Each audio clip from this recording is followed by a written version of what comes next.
Looking down at the bottom, so this is the new form that popped up. We're going to skip the main items for now.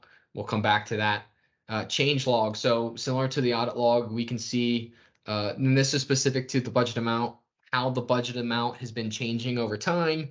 So again, we have what was the previous value and what is the new value, or the new amount, and then we can see who created the change. Of course, with ServiceNow, we can bring in all the other fields to see when it was updated, who updated it, how many updates were made, or any other specific fields that are added to the budget change logs can show up in this list here. So scroll back down and see, we could see created by me, updated by me, and all the other details there. Expenses and forecasts. So these tabs will populate once we load in general ledger expenses and generate forecasts. Again, we'll come back to this. What I really want to talk about now is the budget breakdowns.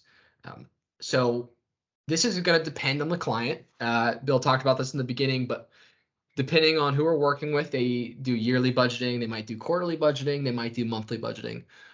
As part of the configurations that we make as developers, we will want to restrict this list to whichever construct that they're doing. So the most common one we see is monthly budgeting. So we'll want to restrict this list to be only monthly.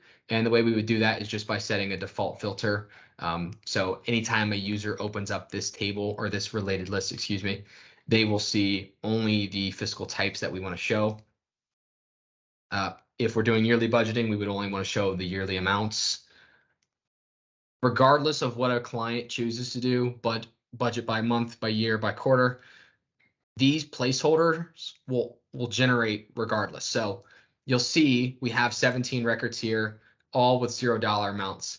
This will give us the opportunity once we get to the workspace to budget at this more granular level. But just know when you're creating a budget line item request, all of these records will be created down below.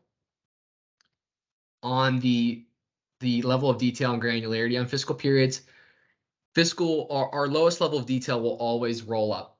So what that means is if we define a yearly amount of $100,000, let's say, and then we go in later and budget out by month, $10,000 a month, that would give us $120,000 total.